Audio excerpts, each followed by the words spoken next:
Bismillahirrahmanirrahim. Assalamualaikum warahmatullahi wabarakatuh. Waalaikumsalam. Kawan-kawan semua, hidup mahasiswa, hidup polisi, tidak harus hidup berteman dengan ini nih, abang-abang depan. Jadi hari ini kita pengen ada diskusi publik. Rencana memang kita akan adakan sebulan sekali, membahas isu-isu terkini, dan ini menyambut bulan Ramadan. Kita akan membedah perihal reformasi yang sampai hari ini masih menjadi perdebatan. Polri apakah di bawah presiden atau di bawah kementerian dan lain sebagainya. Bahkan isu-isu banyak juga berkembang bahwa ini harus diganti, ini jangan diganti, ada sebagainya lah. Nanti kita akan bedah dengan abang-abang di depan nih. Sudah bersama kita, nanti akan membuka Bambang Asiman Joyonegoro. Beliau merupakan analis intelijen pertahanan keamanan. Yang kedua ada Bang Julius Ibrani, Ketua Badan Pengurus Indonesia Risk Center. Ini jabatan baru nih Bang. Jabatan baru Bang Julius. Yang ketiga, bagi teman-teman di top memang nggak asing, Dr. Ali Rifan, Direktur. Jadi saya akan ini dulu membuka ya, bahwa perdebatan mengenai reformasi Polri jangan sampai akhirnya menjadi perdebatan semata, tapi harus ada ujungnya, harus ada pangkalnya itu. Mau dibawa kemana, mau seperti apa, di tema kita sudah cantumkan, apapun perdebatannya jangan sampai akhirnya melenceng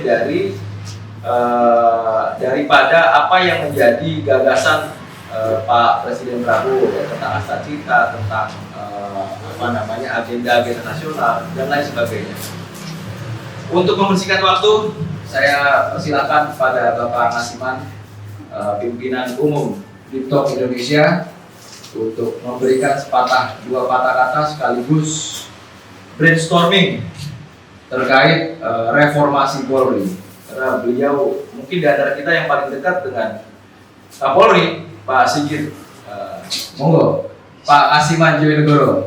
Tambahin sejak lama. Sejak di Pati. Sejak di Pati.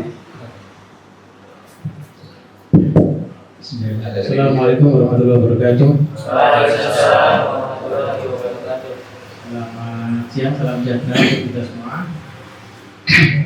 Yang saya hormati para narasumber dari Pak Julius, Ketua Badan Pengurus Indonesia Risk Center, Julius Ibrani, ini baru dimisioner dari BPN. Pak Dr. Ali Rifan, Direktur Eksekutif Survei Indonesia. Ini tiap hari ini mukanya di TV terus. Apalagi kalau ada mau reshuffle, pilkada, pilpres, Pak. Moderator dan juga para peserta, ada teman-teman mahasiswa dari Borobudur, tadi ada Win juga beberapa tadi. Terima kasih. Ini diskusi yang saya kira sudah kita lakukan setiap periodik ya, karena TikTok ini sudah hampir 3 tahun ya. Kita dulu setiap Ramadan ada serial Ramadan, berawal dari serial Ramadan. Nah, ini menjelang Ramadan kita yang kebetulan besok ada yang hari ini puasa ya, kita yang di sini tuh besok puasa. Jadi sebelum puasa kita buka dengan TikTok Indonesia dengan tema menguatkan reformasi Polri guna mendukung agenda nasional. Ini setiap podcaster hari ini itu 3 bulan terakhir semenjak pasca kejadian Agustus kemarin itu kan selalu menggema di ruang-ruang publik, bahkan di podcaster dan juga di seminar-seminar dan diskusi, baik di kampus maupun di luar kampus. selalu membicarakan soal reformasi Polri. Padahal kalau kita bicara reformasi Polri, sebetulnya ini sudah berjalan semenjak reformasi Polri di tahun 98. Nah, situlah titik awal sebetulnya reformasi Polri itu dilaksanakan, dilakukan, dan teman-teman NGO itu waktu itu mengawal bagaimana ketika dulu Polri itu masih di bawah satu naungan ABRI, dan disitulah Gus Dur misahkan dengan TAP MPR nomor 7 tahun 2000, dilanjut dengan transformasi Polri, reformasi Polri dengan Undang-Undang Polri tahun 2002, dan disitulah transformasi Polri, akhirnya Polri juga punya, setelah 3 tahun Undang-Undang Polri itu terbit, Polri punya Grand Strategi Polri, namanya Grand Strategi Polri 2005-2025, dan hari ini dilanjut dengan Grand Strategi Polri jilid kedua, yaitu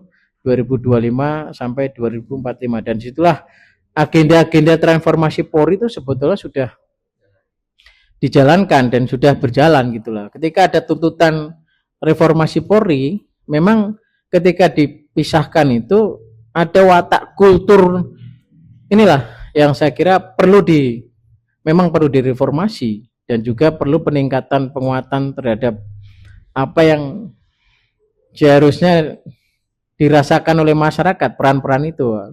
Nah, setelah kita merasakan selama era reformasi ini, ketika setelah pasca pemisahan Polri dari TNI inilah, watak yang melekat di kultur Polri inilah yang masih militeristik, karena memang selama 32 tahun, bahkan dulu waktu Bayangkara masih era kerajaan Majapahit itu kan Bayangkara.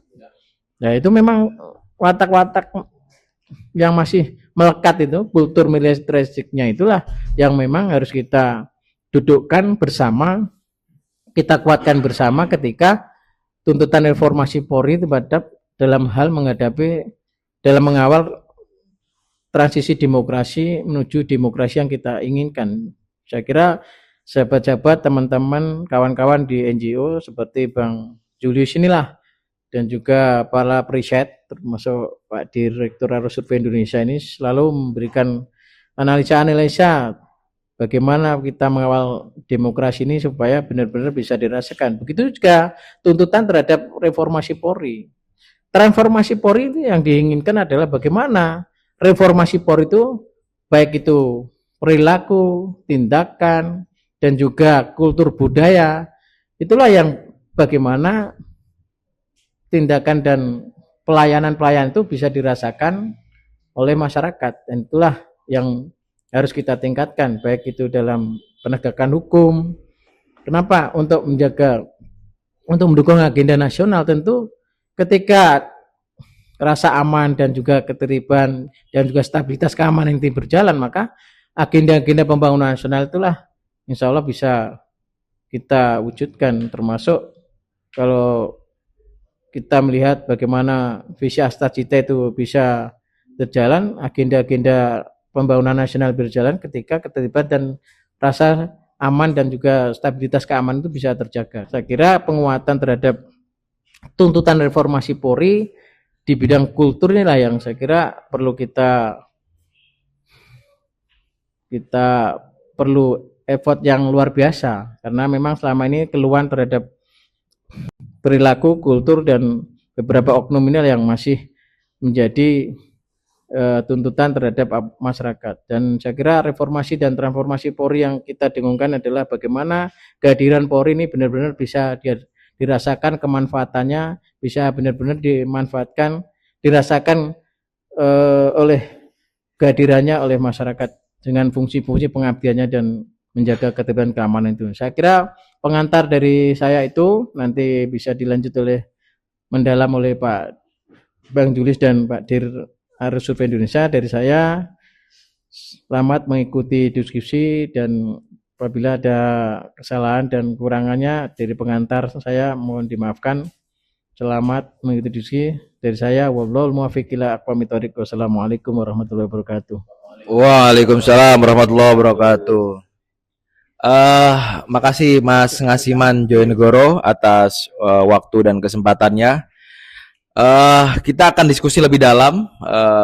Saya tentu nanti akan boleh akan mengulik terkait data ya. Jadi tuntutan reformasi Polri ini kan terus digaungkan, terus ada, terus dilancarkan ketika ada kasus-kasus besar. Ada demo, ada ini dan sebagainya. Muncullah tuntutan reformasi Polri dan ini terus-menerus bergulir. Ujungnya seperti apa kita belum pernah ada tahu jawabnya. Banyak pengamat juga boleh nanti disampaikan. Banyak pengamat juga yang mengatakan bahwa ini harus ganti pimpinannya. Tapi banyak juga yang mengatakan bahwa pergantian Kapolri ini kan udah menjadi rutinitas ya. Tapi tetap begitu-begitu aja tuh. Berarti yang salah bukan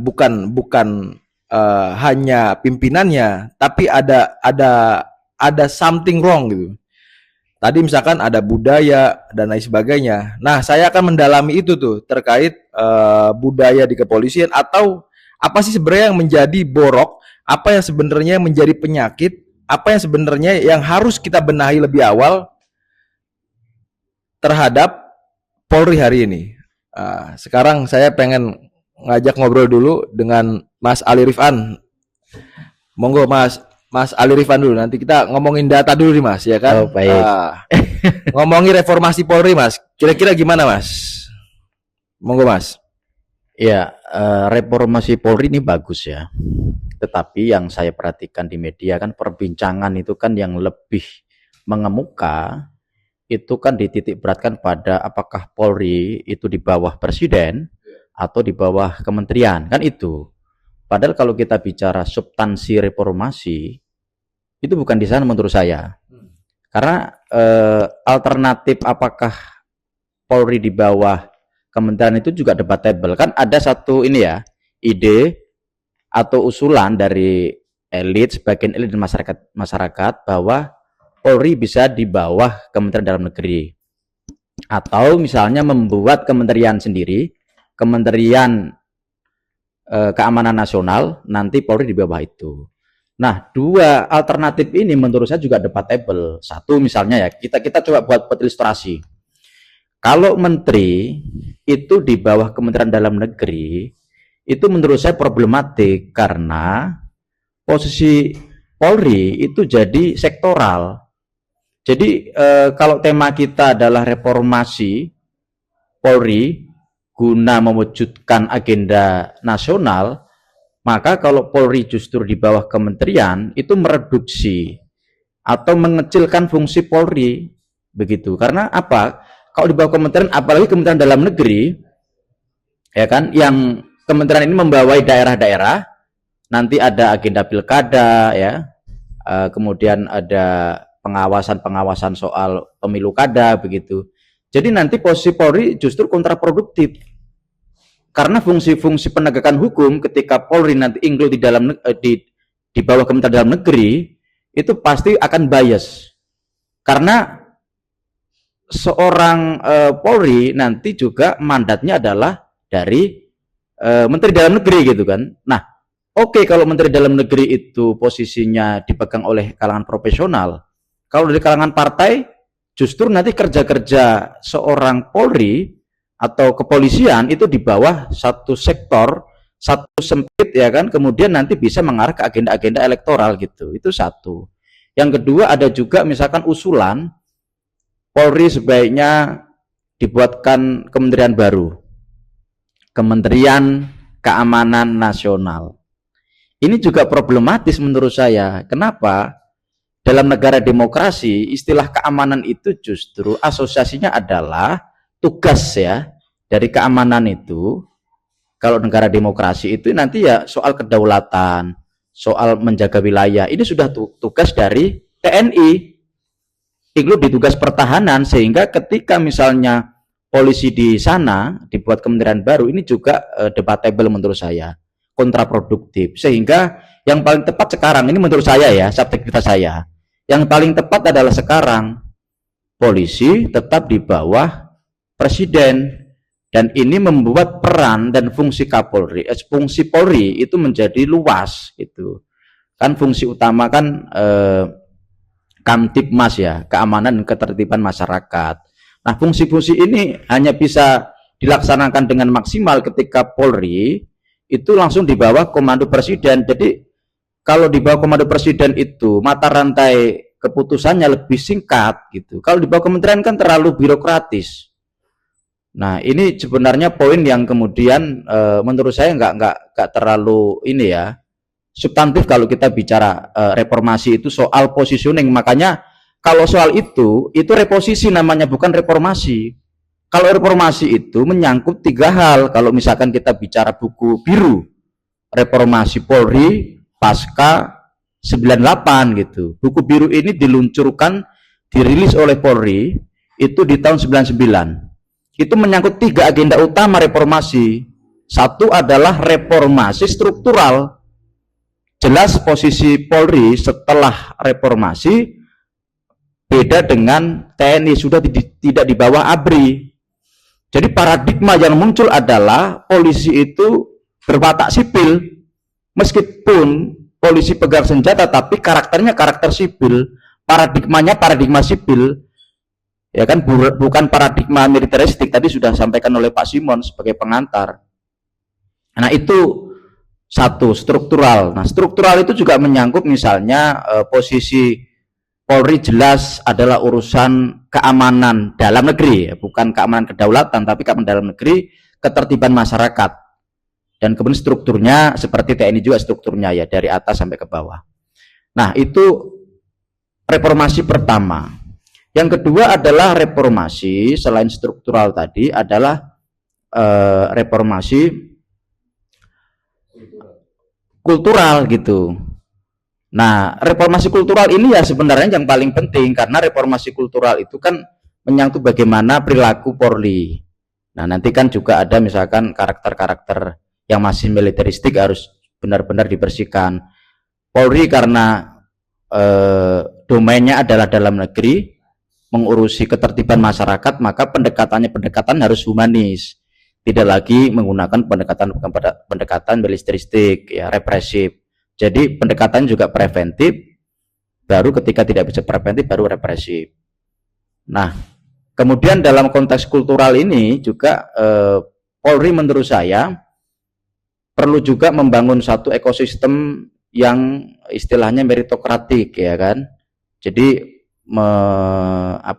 menyeleksi pasukan atau tim itu berangkat dari soal kemampuan ya, soal integritas gitu. Nah, termasuk kalau dalam konteks kultural ini kan berat ya, karena memang tugas Polri ini atau tugas kepolisian kan beda dengan militer atau TNI. TNI jelas musuhnya, itu jelas Pak. Kalau TNI ya siapa yang mengancam kedaulatan itulah musuhnya, artinya di luar dia. Tetapi kalau Polri ini kan dia bekerja untuk menertibkan masyarakat. Ya masyarakat ini ya saudara kita gitu. Ini tidak gampang, makanya aspek sosiologis dan aspek psikologis juga harus ada di dalam konteks reformasi kultural. Coba bayangkan, misalkan ya pendekatan ini saja ini Mas Syarif. Polisi kalau misalkan di jalan mau nilang mak-mak ya, pendekatannya antara mak-mak dengan laki-laki itu beda.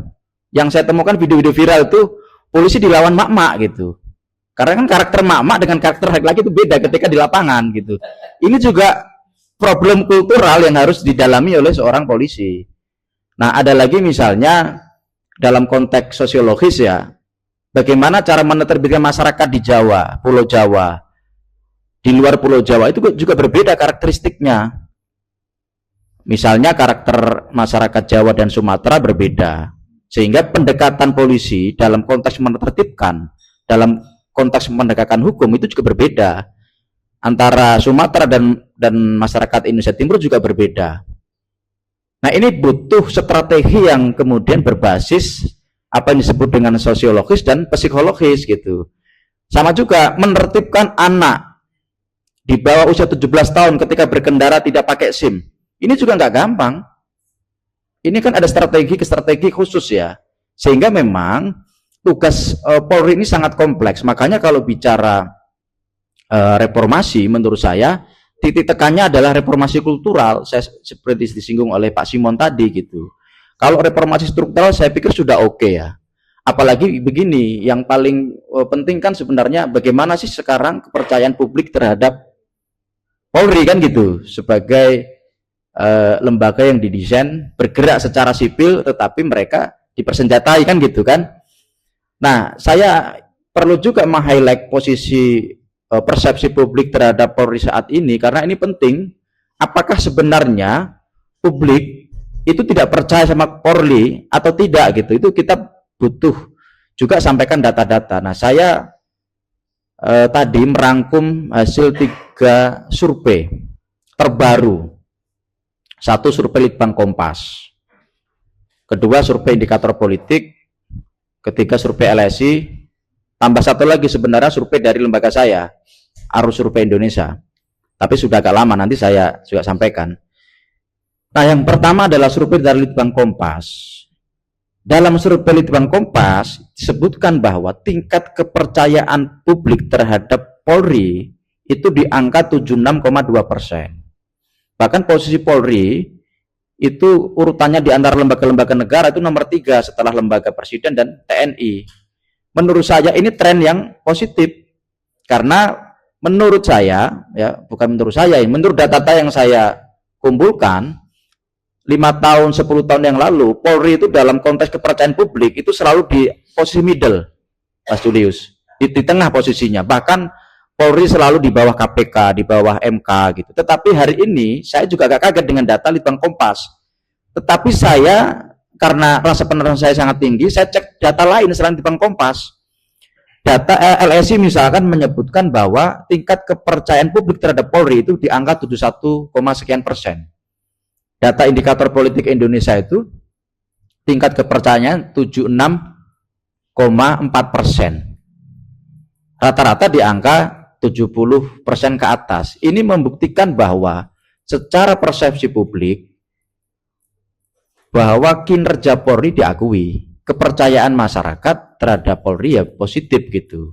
Kecuali makanya ketika kemarin ada istilahnya Agustus Kelabu yang kemudian yang dialamatkan kesalahan sebagian adalah Polri, itu juga menurut saya debatable apakah begitu apa tidak gitu. Faktanya memang persepsi publiknya positif. Karena kan sebenarnya kan posisi Polri justru kemarin itu menertibkan. Kalaupun ada misalkan korban itu tentu tidak sengaja ya yang kita lihat ya, meskipun itu sudah ada permintaan maaf langsung dari Kapolri. Tetapi poinnya adalah soal proses publik ini positif. Yang kedua, saya juga ingin sampaikan data saya ya di survei di tahun 2022 saat ada isu yang sangat viral, sangat FYP, sangat booming, sangat in, yaitu kasus Sambo atau Brigadir J saat itu yang lagi rame. Kita melakukan survei seperti apa sih kepercayaan publik terhadap Polri dan Kapolri saat itu, masih positif. Survei kita menyebutkan bahwa kinerja Polri dalam mengungkap kasus Brigadir J itu di angka 70,1%. Artinya publik percaya bahwa Polri bisa mengatasi itu, bisa mengatasi polemik internal, kira-kira gitu. Makanya tadi saya sampaikan soal reformasi yang paling penting adalah reformasi kultural. Nah, ada lagi yang data yang perlu saya sampaikan karena pesan dari host tadi saya harus bicara data, nanti sebelum dielaborasi Mas Julius ya. Itu soal indeks internasional terkait dengan indeks penegakan hukum dan ketertiban gitu. Ini dikutip oleh Kapolri beberapa waktu yang lalu ini, data ini. Jadi disebutkan di situ bahwa Indonesia dalam konteks hukum dan keamanan atau ketertiban itu di posisi 19 di antara 144 negara. Bahkan warga Indonesia mengatakan bahwa 83% itu ketika keluar malam itu dia merasa aman. Di masyarakat 83% itu keluar malam sendirian itu merasa aman, itu di Indonesia, sehingga menempatkan indeks keamanan global kita itu di posisi 19 di antara 140 negara yang dilakukan survei. Ini luar biasa. Ini data ini dikutip langsung oleh Kapolri juga gitu. Sehingga apa? Kalau dikatakan bahwa Polri harus direformasi dan reformasinya adalah soal pemindahan posisi dari di bawah presiden ke bawah kementerian, menurut saya jangan-jangan kalau di bawah kementerian angkanya tidak segitu. Itu karena posisi Polri di bawah presiden punya keleluasaan di dalam mengambil keputusan karena komandonya cuma satu, rute komando kan satu, dan tegak lurus menyukseskan agenda nasional kan begitu. Tetapi kalau misalkan di bawah kementerian, saya khawatir polisi nanti tegak lurus menyelesaikan agenda sang menteri kan begitu. Ini kan hal berbeda, sehingga perdebatan antara apakah lebih baik di bawah presiden dan di bawah kementerian tidak relevan. Karena kalau di bawah kementerian itu mereduksi, sekali lagi mereduksi, kemudian memperkecil peran dan fungsi polisi sebagai penjaga gawang. Ini kan tugasnya itu tidak gampang karena ngurusi urusan dalam negeri.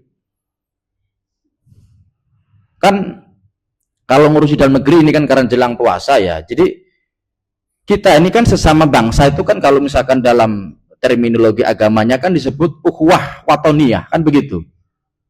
Saudara sesama bangsa, begitu Mas Julius. Ini karena besok mau puasa Mas Julius, jadi kita harus singgung dikit-dikit ini kan. Nah, ada juga kalau di tradisi Nahdlatul Ulama itu ada namanya ukhuwah Islamiyah, persaudaraan sesama umat Islam. Satu lagi ada ukhuwah Basariyah, persaudaraan sesama umat manusia. Nah, dalam konteks ini kan kita sesama anak bangsa ini kan satu saudara. Sehingga Polri ini sulit sekali dalam konteks melakukan penegakan hukum ya kan. Karena yang dilawan ini saudara sendiri gitu Mas Arief. Kan beda kalau sudah sendiri ini gimana kita kan? Mau represif ini saudara kita. Beda dengan TNI, jelas musuhnya, bukan saudara kita kan begitu. Orang yang mengganggu kedaulatan, orang yang mengganggu wilayah kita, orang yang melakukan makar harus ditindas tegas, musuhnya jelas. Nah, Polri ini bukan musuh, ini saudara-saudara, hanya menertibkan tadi. Bagi karakter manusia beda-beda. Ya, Gen Z dengan milenial itu berbeda. Gen Z itu lebih banyak adaptif dengan teknologi dan milenial juga sama.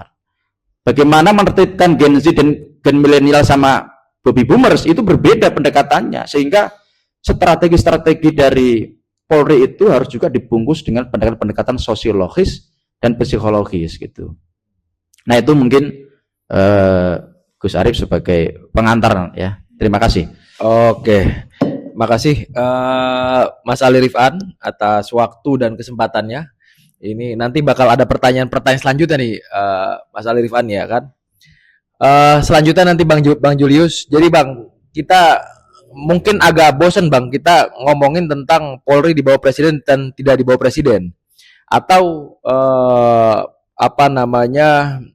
ada dua kubu, antara kubu yang dibentuk tim reformasi versi Kapolri atau versi presiden. Nah, itu kan perdebatan-perdebatan yang ada di ruang publik tuh. Yang menurut saya sebenarnya nggak ada ujungnya, Bang. Nggak ada ujungnya. Nah, saya pengen minta tanggapan dari Bang Julius terkait reformasi Polri. Sebenarnya harus kayak gimana, Bang? Oke. Apa yang direformasi, Polri-nya harus seperti apa, Bang? Baik, terima kasih Gus Arief. Assalamualaikum warahmatullahi wabarakatuh. Selamat siang teman-teman. Gus Ali, terima kasih kuliahnya tadi. Jadi saya lanjutin apa yang dijelasin Gus Ali tadi. Dan pertanyaan dari Gus Arief, kenapa ini jadi perdebatan nggak ada ujungnya? Sesuatu yang nggak ada ujungnya itu terjadi karena kita tidak pernah melihat atau menilik akarnya. Jadi kita nggak tahu yang mana ujungnya. Selalu begitu. Disitulah lahir filsafat genealogis, gitu ya. Filsafat antropologis untuk mencari akar budaya kita dari mana, dataran tinggi Yunan dan segala macamnya, ya. Jadi kalau kita nggak pernah tahu akarnya, kita nggak akan bisa menetapkan di mana ujungnya itu dulu. Semua ilmu filsafat bilang begitu, termasuk yang kita hadiri hari ini. Nah, saya mungkin salah satu dari teman-teman pegiat reformasi sektor keamanan yang nggak akan mau bermain di level populis. Perdebatan putusan MK 114 223, kita nggak akan jangan pernah bilang saya bicara harusnya ini bubar, ditarik apa segala macam. Enggak, saya nggak akan bicara ujung. Saya ngajak teman-teman tuh untuk berpikir di level akar.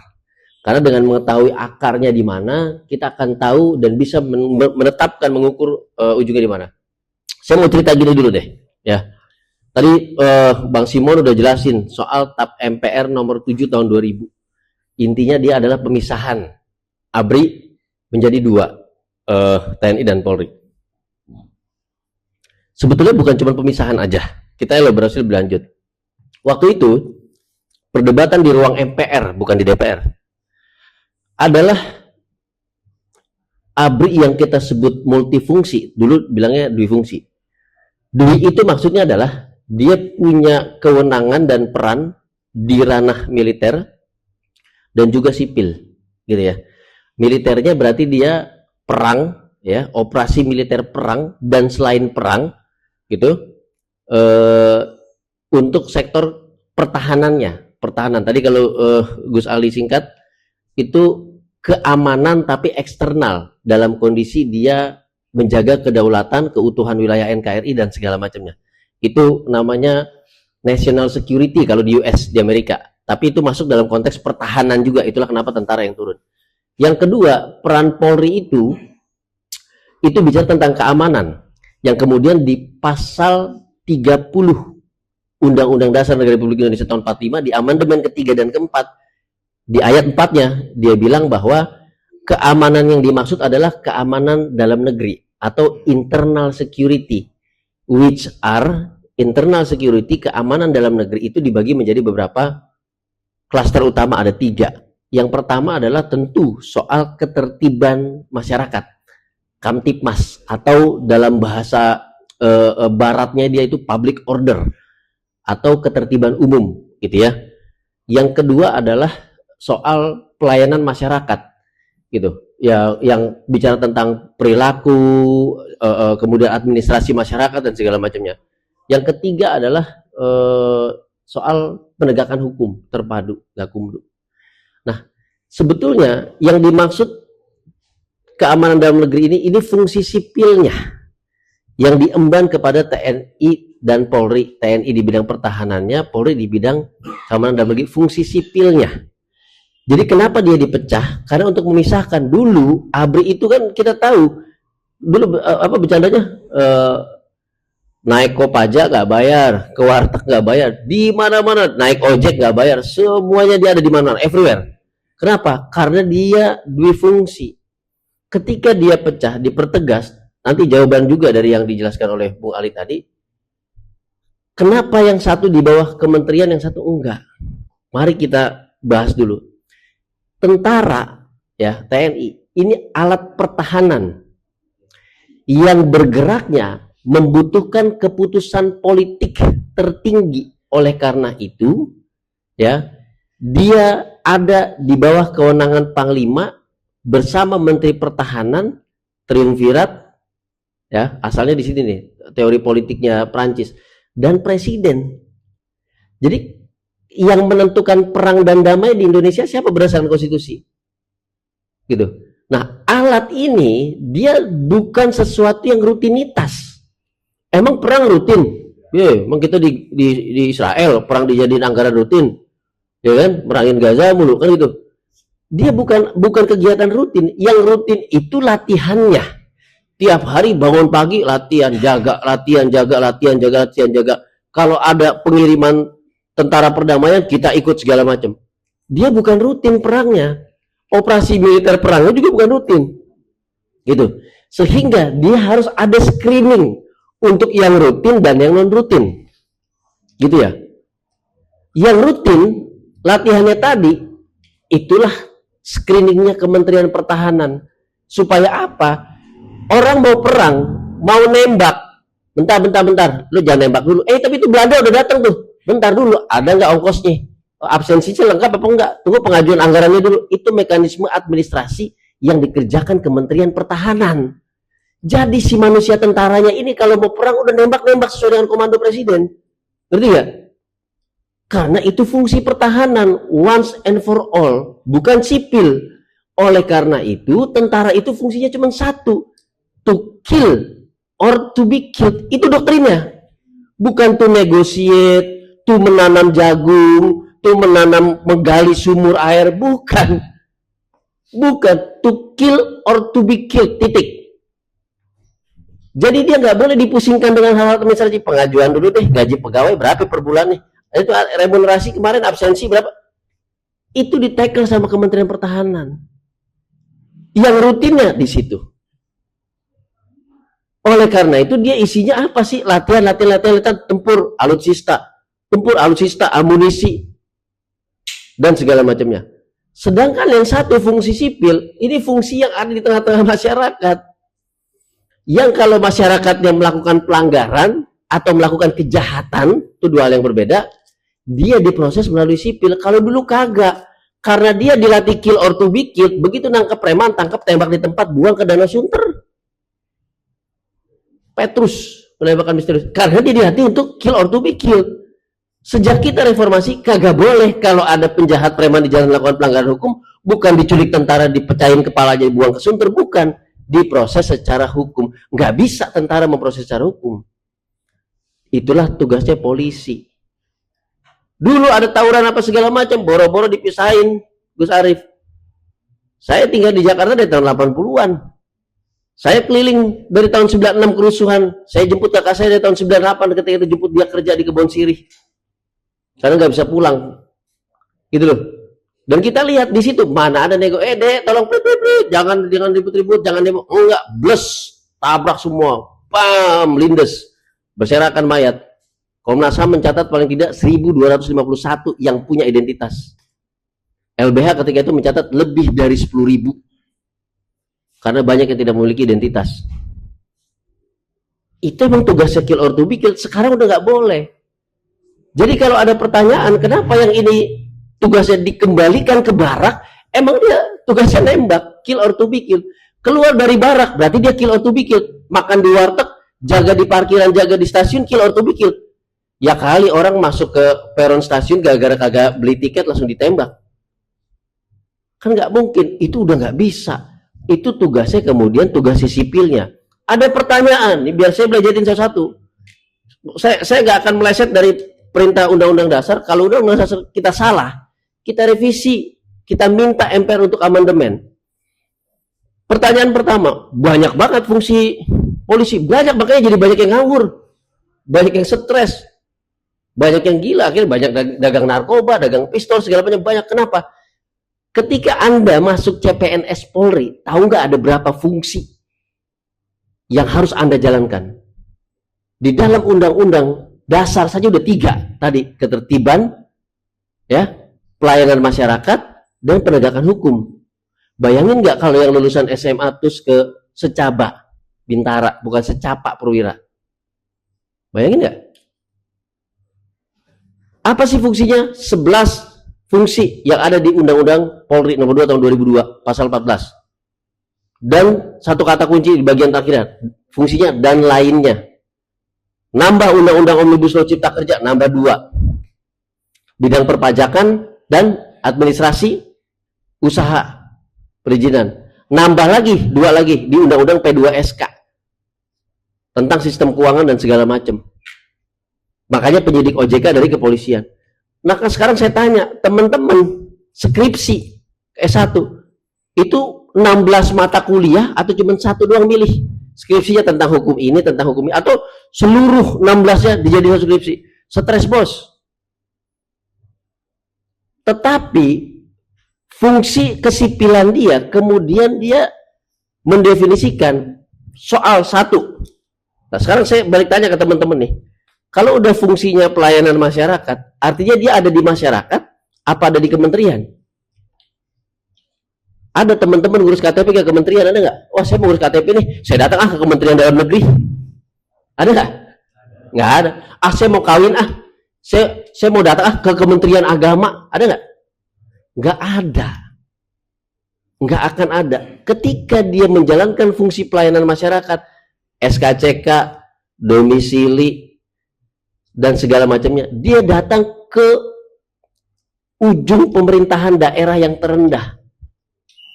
Dari situ kita bisa tahu positioning Polri di mana harusnya, di masyarakat. Satu. Yang kedua, fungsi keamanan dan ketertiban. Nanti saya jelasin dinamika yang sekarang dan risiko kita di mana. Keamanan dan ketertiban itu selalu bicara tentang apa?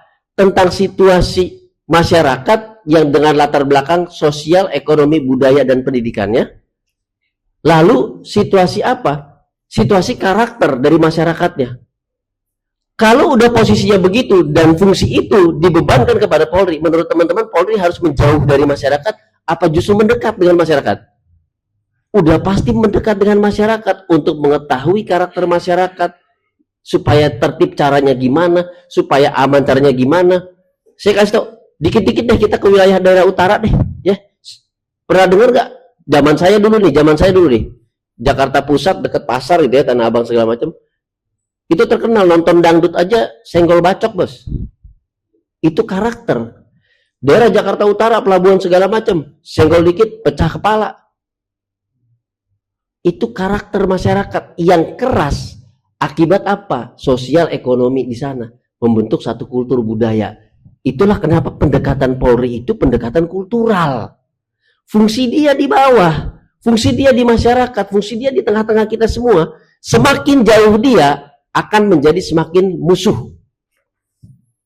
Semakin dekat dia akan semakin bisa teratur bersama, tahu karakternya bagaimana, jalan bersama. Fungsi penegakan hukum. Nah, sekarang saya tanya, penegakan hukum itu ujung tanduknya, ya, itu ada di mana sih? Di penyelidikan.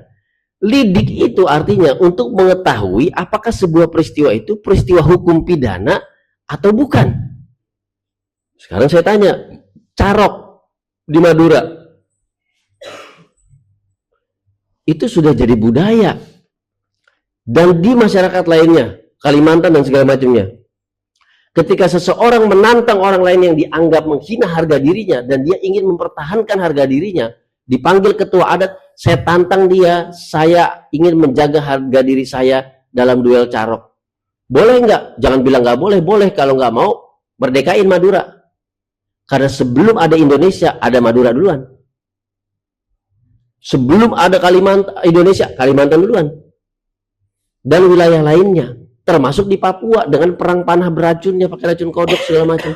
Duluan mereka, bos, sebelum NKRI. Kita mau menghapus itu? Nggak bisa. Fungsi penyelidikan itu kemudian mendefinisikan pendekatan sosial budaya. Yang ini apakah kejahatan atau bukan, yang itu apakah bukan. Saya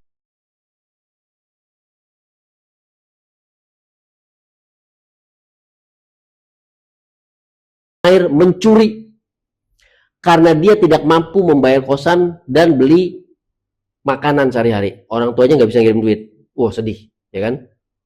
Kalau kita dulu preman, bos, kita malak teman-teman, ya kan, agak bersih dikit orang kita rampas kan gitu ya. Untung nggak masuk pidana kita. Kelihatan kan premannya sampai sekarang. Ini mahasiswi, dia pakai hijab, orang tuanya belum kirim duit, belum bayar kosan, nggak bisa makan, nggak bisa bertahan hidup, dia nyuri. Apa yang dilakukan Kapolrestabes Surabaya? Kalau kita baca textbook KUHP, masuk penjara itu mahasiswi. Nggak ada urusan, masuk penjara. Lu nyuri, masuk penjara lu. Tetapi fungsi Polri tidak menempatkan Polri seperti senjata tajam, bos. Dia bukan peluru. Dia bukan peluru tajam yang cuma bisa diceklek, dor. Mana bisa diceklek, dar. Terus pelurunya melayang, ngajak ngobrol. Bos, ngobrol dulu dong, begini. Nggak bisa. Kapolresnya ngajak ngobrol, dia tanya, kamu kenapa? Kamu masuk di mana? Berapa IP kamu? 3, sekian, subhanallah. Kagak nyampe kita, Gus Arif. Biar kata kita mahasiswa UI juga. Gak nyampe kita. Ya. Diajak ngobrol, dipahami situasinya. Ternyata situasinya karena kegagalan sosial, ekonomi, negara untuk memberikan pekerjaan yang layak demi penghidupan yang layak bagi orang tua si mahasiswi. Akhirnya nggak bisa ngirim duit. Dia mencuri, ditangkap di penjara enggak. Kapolrestabes kemudian memberikan dia beasiswa, lalu dia tanya butuh apa biar dibantu. Nah, itu fungsi sipil, yang dilihat harusnya ada oleh Polri. Itu fungsi sipil ketika pidana adalah ultimum remedium. Maka pendekatan sosial ekonomi budaya itu yang terdepan. Makanya dari tadi Gus Ali bilang perubahannya di mana sih? Kita mengubah KUHP, ada pasal di mana sebelum penyelidikan ditanya dulu nyolong kenapa? Kagak bisa, nggak bisa. KUHP pasti akan begitu di negara manapun. Yang bisa diubah kultur, kultur itu perspektif, perspektif itu politik penegakan hukum dari si Polri. Kalau Kapolrestabes Surabaya bisa memperlakukan mahasiswi UNAIR yang mencuri seperti itu, maka Kapolrestabes seluruh Indonesia bisa. Apakah itu melanggar hukum? Tentu tidak. Pendekatan-pendekatan sipil itu menempatkan 3 fungsi penegakan hukum, ketertiban masyarakat, dan juga yang lain, itu sebagai fungsi pendekatan kepada masyarakat untuk menjawab prosesnya, proses kegagalan sosial ekonomi budaya atau yang lain. Kecuali emang penjahat benar-benar ya, emang penjahat benar-benar tukang nyuri padahal dia nggak miskin segala macam, itu udah penjahat gitu. Nah, ini yang harus teman-teman pahami, sehingga kalau kita mempersoalkan putusan MK 114 pasal 28 ayat 3 di bagian frasa yang kedua soal penugasan. Setelah 98 tidak ada lagi penugasan. Saya bisa pastikan itu. Tahu nggak arti penegasan siapa? Saya Kapolri, ini menteri, saya bilang, menteri, kosongin tuh dirjen, kosongin direktur. Gua mau tugasin anggota gua ke situ. Itu udah nggak bisa lagi. TNI Polri udah nggak bisa begitu lagi. Sejak tahun 98. Gitu ya. Yang ada sekarang gimana? Menteri, karena tahu jajarannya pada korupsi semua, pada bejat semua, ngemis-ngemis, Pak Kapolri, tolong dong jagain saya, taruh kayak siapa, jenderal siapa di sini segala macam. Yang ada begitu. Jadi yang dilarang bukan yang di sini, ini yang dilarang. Lo jangan lo tempatkan Polri itu jadi centeng. Supaya kalau ada anak buah lo yang korupsi, si centeng ini bisa ngobrol ke dalam, nggak bisa. Makanya ketika pasal itu dicabut, emang nggak ada. Sehingga dikatakan dalam putusan MK 114 itu boleh dengan mekanisme Undang-Undang ASN pasal 19 ayat 3 yang berbalik ke pasal 13 pasal 17 sepanjang mekanisme administrasi dan kepangkatannya disesuaikan. Nggak mungkin Jenderal Bintang 3 ditempatkan di posisi Kasubdit atau Dirjen itu ditaruhlah di situ AKBP, itu nggak mungkin. Jadi apakah boleh? Boleh. Yang bilang siapa? MK, bukan Julius Ibrani yang bilang. MK bilang boleh pasal 19 ayat 3 Undang-Undang ASN, pasal 13 pasal 17. Bukan saya yang bilang, digugat lagi. Yang gugat kali ini gugatnya bukan Undang-Undang Polri. Dia gugat pasal 19 ayat 3-nya Undang-Undang ASN. Dia bilang kalau TNI Polri boleh, saya nggak bisa daftar ASN. Digugat, putusannya apa? Berubah nggak? Nggak berubah. Sama. Tapi apa yang salah? Apa yang salah? Yang salah adalah ketika Presiden lambat menetapkan kebutuhan dari seluruh kementerian, lembaga, badan, komisi negara dengan mekanisme penempatan anggota Polri di luar kepolisian. Mekanisme di luar itu artinya apa? Yang ada sangkut pautnya. Pertanyaannya, sampai detik ini tidak ada definisi undang-undang lembaga mana yang ada sangkut pautnya dengan Polri. Sekarang saya tanya, pelayanan masyarakat, bikin surat menyurat, SKCK segala macam, ada sangkut pautnya di kementerian? Ada, semuanya ada.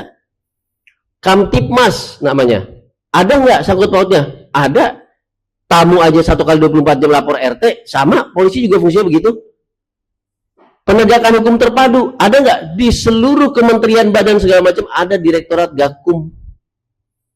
Jadi kalau mau ditanya sangkut pautnya ada di mana, ada semua. Saya diskusi dengan pembentuk undang-undang ASN langsung. Ini otaknya yang bikin undang ASN. Saya tanya, sangkut pautnya Polri di berapa lembaga? Dia jawab paling tidak 31. Berarti Kapolri motong dong, jadi cuma 17. Jadi cuma 17. Lah iya memang. Jadi yang salah di mana? Pembentuk undang-undang ASN yang diputuskan oleh MK, mekanismenya lewat undang-undang ASN itu bilang 31. Yang salah adalah ketika Menteri Pan RB, ketika Presiden tidak mengumpulkan seluruh jajaran eksekutif untuk nanya, kerjaan lo ada nggak sangkut pautnya sama yang lain. Kalau ada, lo butuh Polri atau enggak, kita declare, kita bikinin undang-undangnya. Itu yang nggak ada. Itulah kenapa Kapolri daripada ngambang, saya punya tugas dan tanggung jawab terhadap anggota saya seluruh Indonesia, aktivis ngoceh segala semacam begitu ditanya halaman berapa juga nggak jawab, dalam putusan analisis yang mana juga nggak ada yang jawab, tapi terus-terusan main propaganda. Akhirnya dia bikin deh tuh apa perkap nomor 10 tahun 2025 menetapkan 17. Kalau ditanya sama penyusun undang-undang ASN, jawabnya bukan 17, bos, 31. Dengan metode tadi sangkut pautnya, ya ada semua sangkut pautnya. Itu loh. Silakan challenge pernyataan saya ini. Saya akan panggilkan siapa penyusun undang-undang ASN itu. Meskipun dibilang, oh Mas Ijul belain Kapolri. Lah emang saya kuasa hukumnya Kapolri. Belain Kapolri. Lagian dia megang senjata, bos, saya kagak. Dia bisa bela diri sendiri. Gitu. Nah, ini yang liar kemudian dimanfaatkan ke sana sini.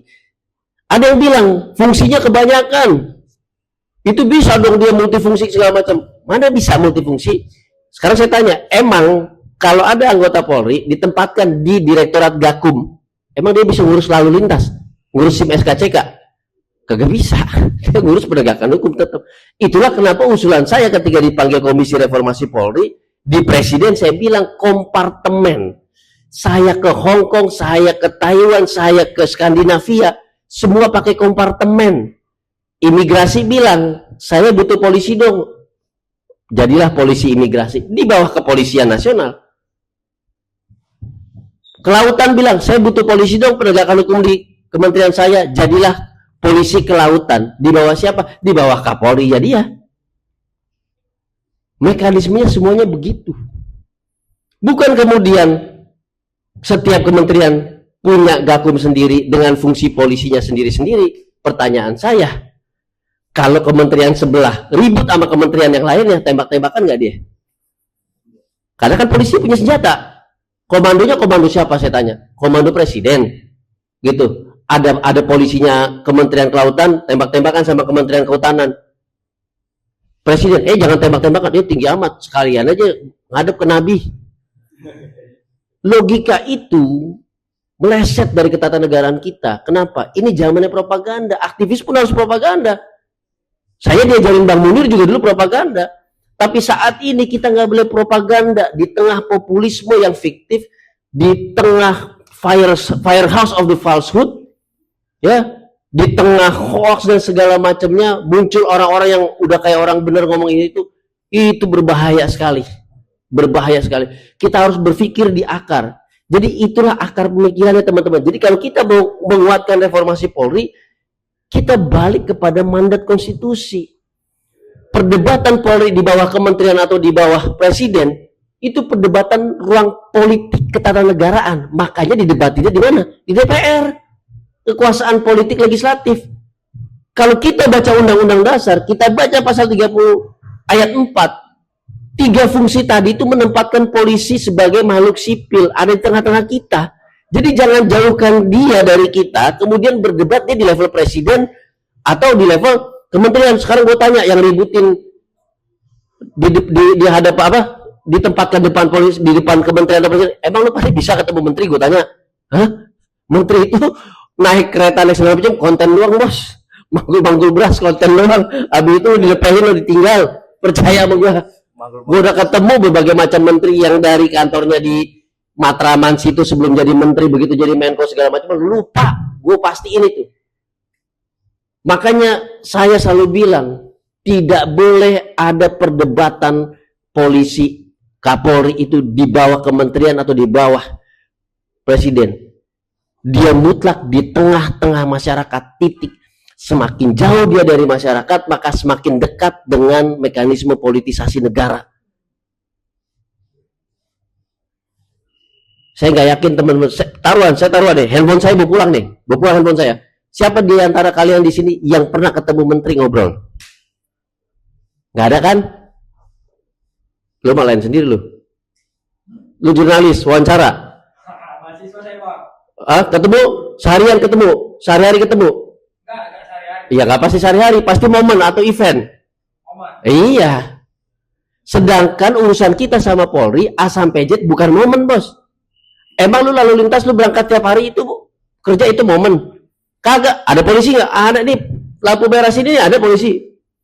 Ada tiap hari. Itu bukan momen, bukan event namanya. Sekarang gue tanya, menteri ada nggak begitu tiap hari? Jangan taruh polisi di bawah kementerian. Dia akan menjadi elit politik yang menjadi prerogatif presiden untuk dipilih dan dipecat karena dia pembantunya presiden. Makin jauh. Sekarang gue tanya, lo pada ada yang lihat nggak seleksi menteri kayak gimana? Ada? Nggak ada yang lihat. Kalau seleksi Kapolri ada yang lihat? Ada, yang milihnya DPR. Ada fungsi kontrolnya. Komisi 3 kemudian di presentasi segala macam. Bisa kita nilai nggak presentasinya? Jelas bisa. Ada data yang ngawur bisa kita challenge nggak? Bisa. Sekarang gue tanya, Menteri Pariwisata ada yang lihat presentasinya, visi misinya ada? Nggak ada. Nggak ada kan? Nggak akan ada. Perdebatan itu terbantahkan karena fungsinya bukan di situ. Fungsinya fungsi sipil di tengah masyarakat. Gitu. Jadi kalau kita mau menguatkan fungsi Polri, kuatkanlah dia, kaki-kakinya dia ke masyarakat, ke sipil, hadirkan dia di tengah-tengah. Oleh karena itu di pertengahan tahun 2002 lah, kalau nggak salah usulan pertamanya itu muncul yang namanya community policing. Kalau di Inggris sudah dari tahun 1800-an. Community policing. Ya sekarang namanya polisi RW kalau nggak salah ya. Yang menempatkan harus ada perwakilan kepolisian etnis di setiap RW. Kalau dulu namanya Pangkop Kamtip tapi nodongin senjata ke kita. Ini harusnya arahnya dibalik untuk menceritakan kepada Kapolri menjadi laporan situasi masyarakat gimana, siapa yang kelaparan, siapa debt collector yang bunuh-bunuhan sama tukang gorengan yang ditagih 120.000 perak, siapa anak kecil yang nggak bisa beli pulpen, beli buku akhirnya gantung diri, siapa keluarga yang kelaparan 4 hari nggak keluar rumah atau membusuk di dalam. Itu fungsi Polri. Karena dia mempertahankan kondisi sosial masyarakat dengan situasi apapun, dia harus bersama masyarakat menyampaikan kepada Kapolri, Pak, kondisi ini berpotensi orang-orang ini nyuri. Daripada saya tangkepin 3.000 orang, mari kita ngomong ke dinas, mari kita ngomong ke kabupaten, provinsi dan segala macam, bagaimana caranya agar mereka tidak terdesak kondisi ekonomi sosial sehingga mereka mencuri dan berbuat tindak pidana. Itu fungsi Polri. Arah ke depan, ketika KUHP, ketika KUHP banyak sekali memberikan kewenangan kepolisian untuk duduk di masyarakat, pertanyaannya kuncinya adalah apakah dia akan duduk untuk menodongkan kewenangannya termasuk senjatanya ke masyarakat, atau justru dia tinggalkan pistolnya di kantor untuk duduk bersama masyarakat, situasi masyarakat seperti apa dia ceritakan kepada pimpinan. Kemarin ribut, nih penutup SPPG Polri.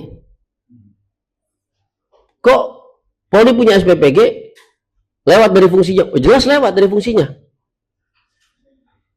Tapi harus ada sinyal yang kita baca. Ketika MBG kemudian banyak bermasalah, baru bulan Februari udah 2.000-an anak keracunan dan segala macamnya, artinya ada persoalan sosial ekonomi nggak di lapangan? Artinya harus ada alat negara untuk membaca situasi itu sebelum berujung pada pelanggaran Kamtipmas, kerusuhan besar-besaran. Sebelum berujung pada tindak pidana, orang tua yang marah kemudian berbuat tindak pidana, menyerang, membakar segala macam. Bisa jadi kemudian menikam si pembagi MBG dan segala macam. Situasi itu yang harusnya digunakan. Situasi itu yang harusnya menjadi dasar kenapa mereka harus ada di tengah masyarakat. Karena kalau kita lihat signifikansi Polri di hadapan Presiden RI sekarang dengan politik penegakan hukum, politik Kamtipmasnya itu sangat tinggi. Nanti izin koreksi, Bung Ali. Kenapa? Karena seluruh program prioritas itu diletakkan di akar rumput, teman-teman. Jadi bukan program yang sifatnya medium, hanya sarana, bukan. Dia langsung end to end antara negara dengan masyarakat, salah satunya MBG itu. Jadi kalau ada persoalan di dalam program prioritas dengan end usernya langsung rakyat, maka potensi dinamika sosial, Kamtipmas, potensi pelanggaran hukum, potensi keributan itu sangat tinggi. Disitulah kemudian Presiden RI tentu membutuhkan alat negara untuk bisa masuk ke ruang-ruang sipil, menciptakan satu kondisi yang baik dengan cara apa? melihat reaksi masyarakat, mengakomodasi reaksi masyarakat terhadap program-program pemerintah. Di situ pertanyaan bagaimana menguatkan reformasi Polri guna mendukung agenda nasional. Semakin represi dia, semakin melawan, semakin meledak. Tapi semakin dia bisa ke dalam memperhatikan, melihat situasi kondisi sosial ekonomi masyarakat, maka dia akan bisa berjalan dengan masyarakat, termasuk dia bisa memberikan saran masyarakat bagaimana cara merespon situasi, bagaimana tidak melanggar hukum, bagaimana tidak melanggar Kamtipmas dan segala macamnya. Itulah kenapa nggak usah teriak soal ganti Kapolri. Kenapa? RI 1 nggak akan mau, dia butuh satu sosok yang bisa mengamankan pemilu kemarin dengan sukses, ya, dalam konteks Kamtipmas. Pemilu sebelumnya berapa orang mati? 500 lebih KPPS, hampir 600 KPPS meninggal. Coba kemarin, jauh drastis turun. Artinya pengamanan Kamtipmas dan situasi di lapangan jauh lebih membaik dibanding 2019. Yang artinya RI 1 butuh satu sosok untuk bagaimana mengidentifikasi sosial ekonomi dinamika di masyarakat dan menyampaikan pesan kepada masyarakat agar merespon kebijakan-kebijakan negara yang prioritas karena langsung dirasakan oleh akar rumput. Nah, itu fungsi kita semua, teman-teman. Fungsi kita semua untuk naikin berita apa yang terjadi di masyarakat, situasi di masyarakat, ketimbang telat. Ada anak gantung diri, 1.000 orang bikin berita, 20.000 orang bikin podcast, 30.000 orang bikin cerita, bla bla bla bla, yang kelaparan dan bunuh diri masih jalan terus. Itu kegagalan kita. Saya pernah menyesal sekali, saya tinggal di Ciputat, ya, jarak berapa ratus meter dari rumah saya, ternyata ada seorang tukang gorengan yang tadi saya ceritain, berhutang sekitar 120.000 dari debt collector keliling, dan mereka berdua meninggal saling bunuh-bunuhan di situ. Saya menyesal sekali. Kenapa? Karena kegagalan saya sebagai salah satu anggota masyarakat untuk mengidentifikasi apa yang terjadi di sekitar kita. Selain kita memperjuangkan biar Polri dan segala macam perangkat negara semakin dekat dan hadir, kita tarik di tengah-tengah kita. Nah, itu yang harus kita perjuangkan ke depan. Karena hari-hari ke depan ekonomi belum stabil, otomatis sosial belum stabil, budaya juga akan berubah. Itu akan memicu banyak sekali gejolak. Nah, penguatan Polri harus kita arahkan kepada situasi itu. Penguatan Polri harus kita kuatkan pada perdebatan kebutuhan sipil, bukan perdebatan politik. Kira-kira begitu, Bung Arief. Terima kasih. Wassalamualaikum warahmatullahi wabarakatuh. Tepuk tangan dulu. Kalau dengerin tadi penjelasan Bang Julius, itu berat sekali jadi Polri, Bang ya. Artinya mengcapture berbagai macam persoalan masyarakat, ya kan, yang sebenarnya di kementerian terkait juga kan bisa mengcapture itu gitu. Kenapa harus Polri gitu, Bang? Kenapa Polri kok harus terlibat di sana? Kalau kita ngomongin Mensos sampai akar rumput, Bang. Yes, Iya kan? betul. Kalau apalagi program-program hari ini kan memang menyentuh akar rumput semua gitu ya. Kenapa Polri harus ikut terlibat di sana? Bukannya Polri itu adalah output dari semua permasalahan, baru outputnya adalah ya di Polri nih. Gimana tuh, Bang? Itu yang saya katakan. Selain punya fungsi penindakan, Polri punya fungsi identifikasi, jaksa juga punya, TNI juga punya, BIN juga punya, BAIS juga punya. Bagaimana kita bisa mengidentifikasi situasi di lapangan kalau kita jauh? Apakah kacamata kita, teropong kita mampu menelisik sampai kota mana kemana tuh? Kabupaten Ngada, di mana ada seorang anak umur 10 tahun bunuh diri? Nggak akan bisa. Fungsi-fungsi itu harus diperkuat, tetapi arah popor senjatanya mesti dibalik, bukan ke masyarakat. Nah, dalam konteks konstitusional, maka fungsi yang paling dibenarkan untuk berada di situ adalah fungsi sipil, yaitu salah satunya adalah Polri. Itu fungsi identifikasi juga bagi Polri. Iya, kalau dia bunuh diri, itu sudah kegagalan besar. Ya. Kalau bunuh orang lain gimana? Kalau dia bunuh yang jaga toko pinggir jalan, Indomaret, Alfamart, untuk mencuri Buku dan pena bagaimana? Itu kan salah satu tugas dia, melakukan mitigasi dengan cara identifikasi sebelum peristiwa pidana terjadi. Itu beban dia, tugas dia.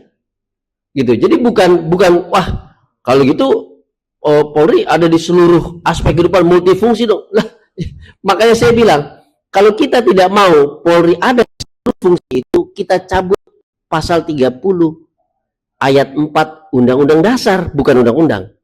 Undang-Undang Dasar yang memberikan 3 kewenangan itu. Penegakan hukum, keamanan dan ketertiban, dan pelayanan masyarakat. Saya pikir yang 2 ini itu udah banyak bisa didigitalisasi. 2015 saya gugat Polri untuk SIM, STNK, segala macam tilang dan segala macam karena korupsi. Sekarang kita udah ada tilang listrik, bos.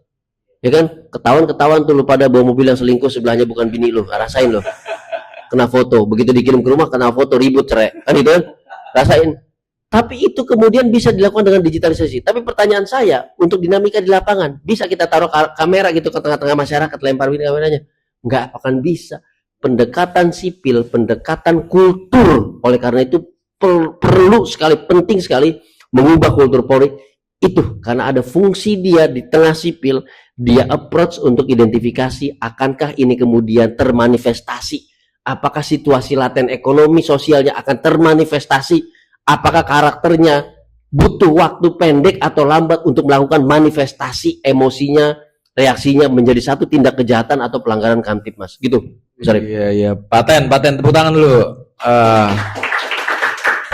Selanjutnya kita buka sesi tanya jawab ya untuk 2 penanya. Silakan bertanya terkait reformasi Polri. Perkenalkan, nama saya Farhan Al-Ghifari, mahasiswa UIN Jakarta, Fakultas Syariah Hukum, Prodi Perbandingan Mazhab Hukum. Bang, saya ingin bertanya perihal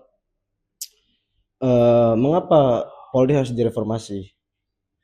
Katakanlah ada beberapa anggota polisi yang melakukan kesalahan, apakah itu mencerminkan tindakan Polri? Itu bukan kan? Apakah ketika mahasiswa hukum melakukan tindakan amoral, pelecehan seksual ataupun mencuri tadi seperti Bang Juli yang sampaikan, itu mencerminkan suatu komunitas dia? Apakah fakultas dia yang mengajarkan kesalahan? Tentu bukan. Apakah ketika mahasiswa fakultas kesehatan melakukan tindakan yang tidak menyehatkan tubuhnya mencerminkan fakultasnya, mahasiswa itu sendiri? Tentu bukan. Oleh karena itu, saya ingin mempertanyakan, mengapa Polri harus direformasi? Apakah ada ART ataupun visi misi dalam Polri itu melakukan kesalahan gitu kan? Kayak contoh di suatu mabes, ayo kita ngelakuin membunuh, nggak ada kan gitu kan? Mengapa Polri itu harus direformasi? Maka pertanyaan selanjutnya, tentu ada yang menggerakkan ataupun siapa yang melakukan, yang harus melakukan Polri harus direformasi. Kalau nggak salah kok direformasi, apakah ada suatu lembaga negara ataupun instansi ataupun organisasi asing yang ingin mengambil alih fungsi Polri tersebut? Mungkin pertanyaan saya itu aja sih, mengapa dan siapa yang melakukan tersebut? Terima kasih. Monggo Mas Ali Rifan dulu. Ini pertanyaan agak menggelitik dan politik. Ya, menggelitik dan menarik ya kan, karena bicara siapa kan begitu. Ini sangat politik.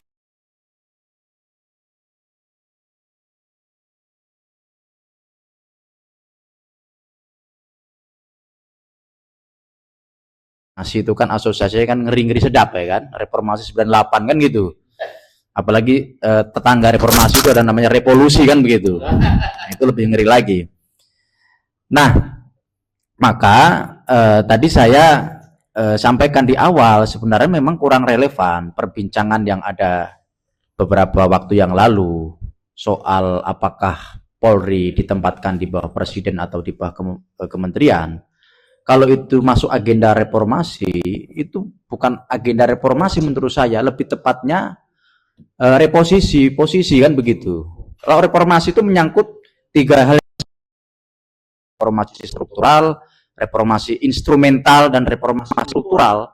Tapi dari 3 agenda reformasi dalam buku biru reformasi 98, sebenarnya reformasi kultural yang belum selesai sampai hari ini. Reformasi struktural dan instrumental itu sudah, menurut saya udah positif lah trennya, ada positif. Apalagi instrumental, misalkan instrumental ini kan terkait dengan misalkan ada keputusan Kapolri, ada beberapa regulasi-regulasi yang makin kesini saya pikir makin bagus dan akuntabel gitu. Bahkan sekarang tuh dari konteks reformasi instrumentalnya itu kan posisi Kabar Eskrim yang dulu itu bintang 2, sekarang itu harus bintang 3. Itu kan bagian dari implementasi reformasi instrumental kan begitu.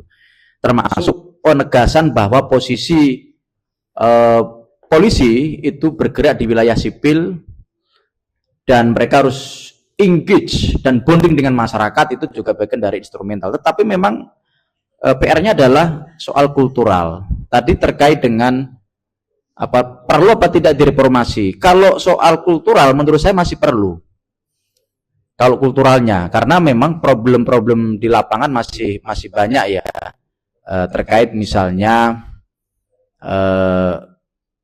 ya dikatakanlah nepotisme begitu ya, beberapa orang yang punya jejaring khusus itu bisa masuk dengan mudah jabatan tertentu, itu mungkin masih harus perlu, tapi memang sifatnya oknum gitu, jadi lebih banyak ke sana. Nah, terus memang saya sepakat yang disampaikan oleh Mas Julius tadi, problem Polri ini sangat berat ya, tantangannya sangat besar, karena saya sampaikan tadi kan selain aspek sosiologis, psikologis, ada juga aspek kebudayaan tadi ya. Karakter masyarakat harus dibaca, mitigasinya harus kuat, apalagi kita sekarang masuk ini Gus Arif, era post-truth kan, pasca kebenaran. Jadi post-truth itu punya anak kandung namanya hoax. Nah, logika post-truth adalah kebohongan yang diulang-ulang pada akhirnya akan bisa dipercaya sebagai kebenaran. Nah, yang muncul di media sosial sekarang, saya aja kalau lihat ini ada video viral gitu, saya langsung ini naluri deep thinking saya itu jalan, ini apakah buatan AI atau tidak gitu. Ini juga nggak gampang, termasuk isu-isu provokatif itu juga nggak gampang. Maka kan misalkan antara kritik, fitnah, dan ujaran kebencian itu juga harus dipetakan. Polri juga tugasnya ke sana juga. Makanya memang bebannya ini berat. Apalagi begini, Mas Julius. Jadi ini juga ada konteks ekonomi juga di sana. Dalam konteks ekonomi misalnya, kalau saya kemarin beberapa hari diundang ini, Gus Arif, seminar ketahanan pangan. Saya highlight itu soal data pangan dunia kan gitu. Bagaimana positioning orang kelaparan di dunia itu seperti apa? Karena konsentrasi negara maju itu kan energi. Konsentrasi negara berkembang itu adalah soal ketahanan pangan. Trump dengan sangat arogannya ini kan sekarang lagi caplok negara-negara yang punya banyak sumber daya alam kan, punya energi kan, selain kemarin Venezuela ya kan, Iran mau dicaplok, Greenland juga mau dicaplok. Nah, ini diskursus di negara-negara maju pertarungannya di level energi. Diskursus di negara-negara berkembang itu pertarungan adalah pangan. Kenapa? Penduduk dunia itu ada 8,2 miliar. Nah, dari 82, miliar itu ada sekitar 8% itu kategorinya kelaparan. 8% itu dari kira-kira 8,2 miliar itu berarti sekitar 700-an juta jiwa. Itu kategorinya kelaparan. Sehingga konsentrasi negara-negara berkembang itu soal kelaparan. Nah, selain ada kategori kelaparan, ada 25% dari total populasi dunia itu posisinya memang bisa makan, tetapi berpotensi kelaparan. Pasokan makannya hanya tinggal berapa bulan atau berapa tahun ke depan. 25% total populasi dunia itu berpotensi atau dalam posisi warning, peringatan untuk kelaparan. Sehingga apa? Ini jadi konsentrasi khusus juga bagi negara. Nah, termasuk ini tugas juga Polri lagi gitu. Karena kalau kita bicara cek data ya, di data kita sih relatif bagus ya soal kelaparan, karena sekitar 7% yang disebut sebagai kelaparan atau kekurangan gizi. Dan program MBG salah satu untuk mengatasi itu kan gitu. Stunting masih tinggi kita sekitar 18%. Negara-negara maju itu rata-rata 2%, 5% gitu. Kita masih 18%. Sehingga barangkali niat baik Presiden Prabowo adalah untuk mengatasi stunting yang masih tinggi, termasuk mencegah kelaparan yang angkanya masih 7% itu. artinya masih kurang makan ya. Nah, ini juga harus dimitigasi karena ketika misalnya situasi masyarakat, misalkan satu contoh mahasiswa itu mencuri itu karena memang tidak ada kiriman, mungkin itu satu kasus, mungkin kasus-kasus lain juga banyak tapi nggak terekspos kan begitu. Ini kan jadi tugas Polri juga kan gitu, bagaimana memitigasi ketika situasi ekonomi lagi tidak baik. Karena apalagi begini, situasi ekonomi itu punya implikasi terhadap stabilitas pemerintahan. Kan rumusnya jelas tuh. Politik ekonomi baik, masyarakat puas, ya kan? Kalau masyarakat puas, trust ya, atau kepercayaan masyarakat terhadap pemerintah itu tinggi. Kalau trust masyarakat terhadap pemerintah tinggi, maka stabilitas terjaga, kan begitu. Sebaliknya ekonomi memburuk, yang saya sampaikan tadi banyak data kelaparan masih 7% misalnya, kemudian masyarakat tidak puas, yang muncul adalah protes, aksi di mana-mana, sehingga apa, trust terhadap pemerintah rendah, yang terjadi adalah instabilitas, tidak stabil. Nah, Polri masuk di dalam ruang itu yang tidak gampang, sehingga memang tugas mitigasi daerah mana yang berpotensi terjadi gejolak sosial, kan, kemudian konflik horizontal, ini mitigasi, ya kan. Mungkin yang saya sampaikan tadi, bagaimana berkomunikasi dengan Gen Z dan Gen Baby Boomer aja itu udah berbeda caranya kan, pendekatannya berbeda. Apalagi di tengah postur tadi, makanya ada 8 agenda reformasi Polri itu, ada 3 yang menurut saya menarik.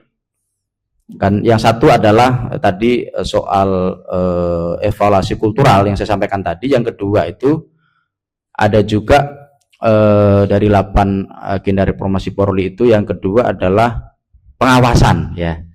Nah, pengawasan harus diperkuat, tidak hanya pengawasan internal ya, tetapi juga pengawasan eksternal. Publik itu harus menjadi sahabat gitu. Artinya kalau misalnya ada situasi di lapangan yang tidak sesuai dengan aturan yang ada, publik melaporkan saja kan gitu. Meskipun itu, jadi anggap aja polisi itu sahabat.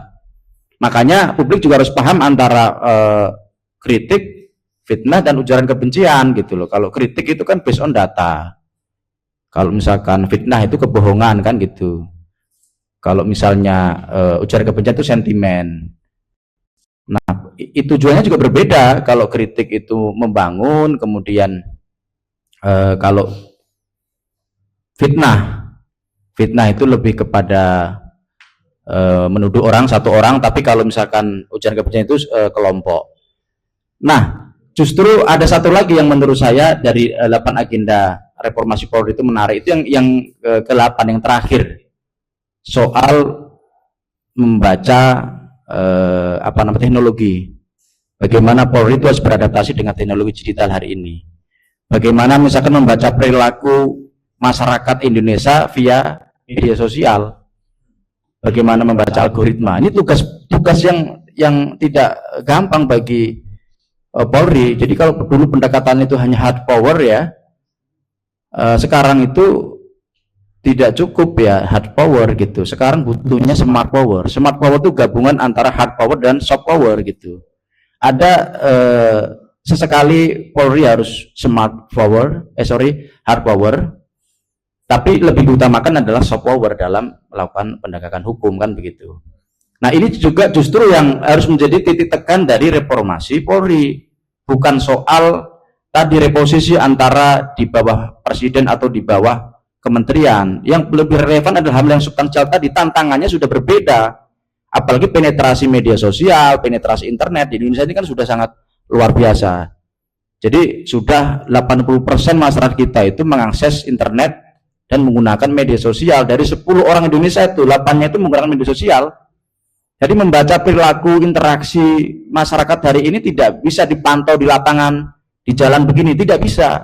Harus juga patroli cyber gitu, patroli cyber. Ini yang kemudian harus menjadi titik tekan atau stressing dari reformasi Polri. Jadi tidak kemudian pembahasannya terlalu jauh dan melangit soal di bawah presiden dan di bawah kementerian, tetapi lebih membumi, menetes ke bawah. Seperti yang ditekan Mas Julius tadi, bagaimana mengawal program-program populis Presiden Prabowo Saya sepakat tadi program Presiden Prabowo ini program-program populis yang langsung menyentuh hajat hidup orang banyak. Ini butuh pengawalan lebih serius, sehingga harus di sana juga tugas polisi. Selain MBG ada CKG, cek kesehatan gratis, yang ditargetkan semua orang bisa dicek yang tidak mampu. Ada juga sekolah rakyat 500 titik. Ini baru tercapai 166 titik. Nanti seperti apa tuh sekolah rakyat itu pas mau buka titik ini lahannya seperti apa, macam-macam.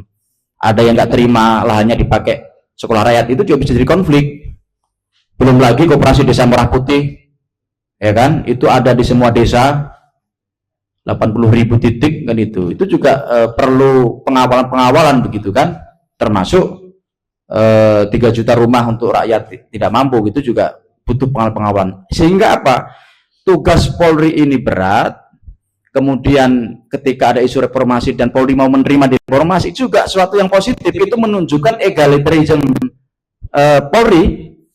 Jangan-jangan karena itu tren Polri itu positif persepsinya, karena dia mau mereformasi dirinya sendiri. Bahkan Kapolri Pak Sigit itu juga siap direformasi kan gitu. Itu kan satu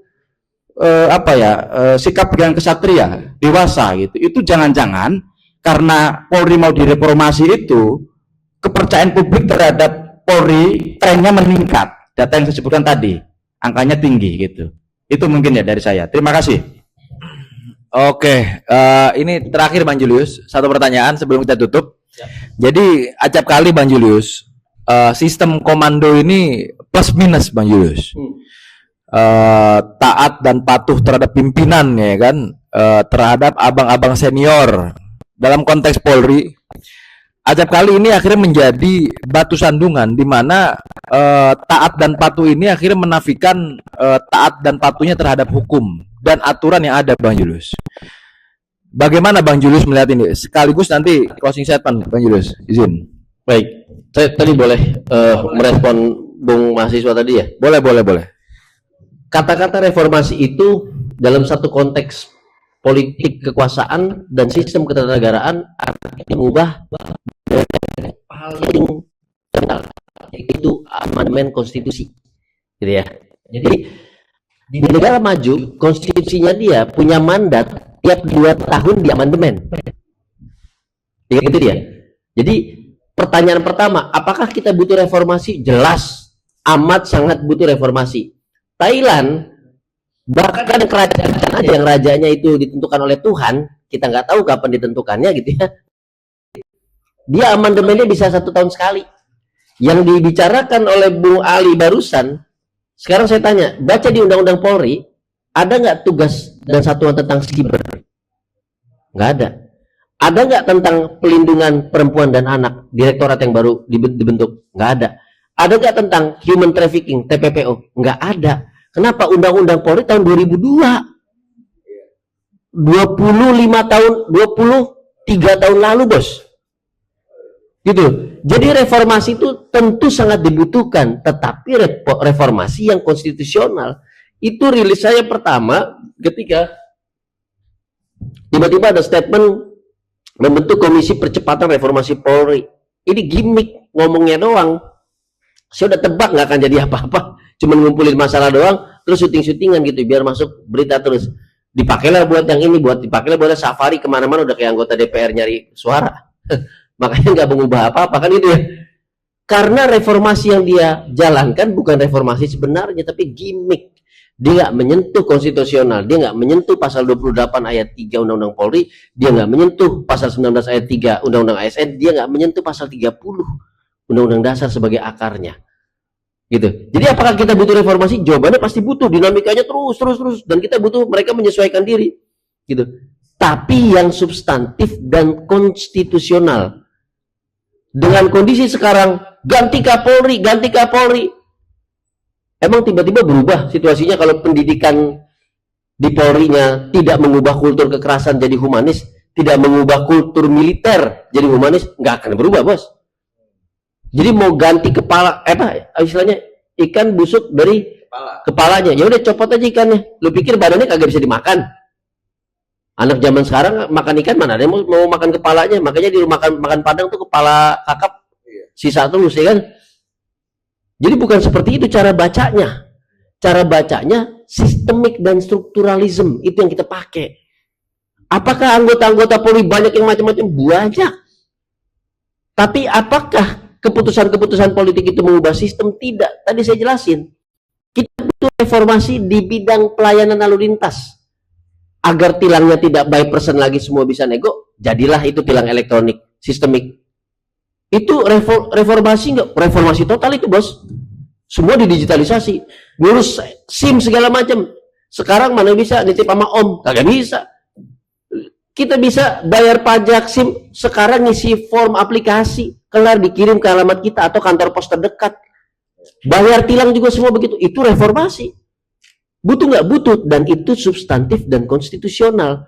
Bukan reformasi yang ujung-ujungnya ganti Kapolri. Ntar ditanya, jagoan lo Kapolrinya siapa? Nah, lo. Itu perdebatan politik. Kenapa? Biar lo jadi staf ahli, maksudnya begitu. Biar lo dibikinin ini, itu segala macam. Nah, itulah politisasi yang saya katakan tadi. Nggak boleh. Substansinya apa? Substansinya, ini gampang. Teman-teman lihat, kalau ada 1-2 orang yang ngoceh-ngoceh, ganti Kapolri, tapi ditanya, emang substansinya apa? Dia nggak bisa jawab, berarti ada calon Kapolri lain yang pakai mulutnya dia biar digantiin, kira-kira begitu. Saya selalu bicara yang diganti, yang diubah, yang direformasi itu fungsi. Kenapa begitu? Karena Undang-Undang Dasar menjelaskan fungsi dulu, Bos. Bedain. Undang-Undang Dasar menjelaskan fungsi pertahanan dan keamanan, baru dia menunjuk lembaga. Jadi fungsinya itu nggak mungkin bisa dihapus, kecuali undang-undangnya diubah semuanya. Saya kasih contoh bedanya, biar enteng, biar gampang. Saya pelakunya juga di Mahkamah Konstitusi. Komisi Yudisial, disebutin fungsi Komisi Yudisialnya duluan, atau komisinya duluan? Komisinya disebutin, makanya dia mainin fungsinya. Prof. Jimli tiba-tiba nyopot, dicabut kewenangan Komisi Yudisial, fungsi Komisi Yudisial untuk mengawasi hakim konstitusi. Kalau fungsinya duluan, bisa nggak dia cabut? Nggak bisa. Yang dia cabut berarti Undang-Undang Dasarnya. MK tidak berwenang mencabut Undang-Undang Dasar, Bos. Itu bedanya. Jadi kalau lu mau bicara reformasi Polri, lu bicara fungsinya mana? Secara struktural apa yang menjadi masalah di situ? Secara sistemik apa yang menjadi masalah itu? Untuk kita bedakan, apakah itu masalah konstitusional atau masalah kultural? Anggotanya yang bejat, anggotanya yang kurang berpendidikan, anggotanya yang kemaruk, itu beda. Jadi gitu kira-kira kesimpulannya, Bung ya. Butuh nggak kita? Butuh, tiap hari butuh banget, gitu. Tapi apakah fungsi itu kemudian dibahas oleh mereka yang bicara reformasi? Enggak. Ujung-ujungnya ganti Kapolri, biar diganti sama yang dekat sama dia Kapolrinya. Gitu. Kita udah paham, Bos, bertahun-tahun begitu. Sehingga kalau kita mau bicara sistem, maka setiap promosi mutasi termasuk pencalonan Kapolri, kita harus berbasis apa tadi? Fungsi. Dinilai performanya, apakah dia bisa menjalankan fungsi. Dinilai kapasitasnya, apa dia memahami fungsi. Dinilai pendidikannya, apakah dia punya pengetahuan yang memadai terkait dengan keseluruhan lebih dari 16 fungsi itu. Karena dia adalah helikopter tertinggi untuk melakukan viewing, melihat ke bawah dalam struktur ketatanegaraan Polri. Itu yang kita butuhkan. Kalau enggak, saya bisa bilang, saya mau udah hafal muka-muka yang ini besok juga ngamen di sana sini, kita udah hafal. Gitu ya. Karena ketika kita obrolin soal fungsi, dia nggak bisa jawab. Ya, kemarin-kemarin dia nggak pernah datang ke presiden ngomong, ini gerakan kami mengusulkan agar Polri direformasi. Giliran geng lu 10 tahun berkuasa, mahasiswa dikriminalisasi, lu kagak ada ngomong. Giliran udah kagak berkuasa sekarang, lu main enteng aja, lu bilang ganti reformasi segala macem. Ya, termasuk pembajakan 17+8 yang demo kita berdarah-darah sampai basah-basah. Tiba-tiba dia yang ngerumusin, dia yang ketemu sama presiden. Udah kebaca begitu-begitu, Bos. Ya, nah yang begitu-begitu harus kita hindari. Kita yang berangkat dari akar rumput, kita face to face sama Polri, tendang-tendangan, pukul-pukulan segala macam, dampingin orang dikriminalisasi. Kita yang paling tahu bagaimana kelakuan mereka dan apa yang harus diubah. Level kulturkah dia, level konstitusionalkah, level apa segala macam. Dan sampai titik ini saya harus katakan, yang paling urgent, yang paling berdampak, yang paling dibutuhkan masyarakat adalah reformasi di level kultural. Titik di situ. Karena itu yang setiap hari kita lihat di depan mata kita, setiap hari kita butuhkan. Sekarang pacar kita yang update status di Facebook kurang berkenan aja kita lapor polisi, bos. Ya enggak? Saya pernah riset itu 2013 sampai 2015. Isinya dia lapor polisi terkait dengan konten media sosial yang kurang berkenan di hati kekasih. Coba lo bayangin. Lo bayangin coba tuh. Jumlahnya nggak sedikit, nggak ratusan, ribuan. Mabok kalau jadi polisi itu. Terima laporan begitu. Kenapa deh? Itu pacar saya bikin konten, katanya saya bau apek. Polisinya bilang, lah emang lo bau apek, terus mau bagaimana? Tapi dilaporin. Poinnya adalah ada kebutuhan di masyarakat sipil untuk menempatkan Polri di tengah-tengah masyarakat. Karena masalah remeh begitu aja mereka datang ke polisi.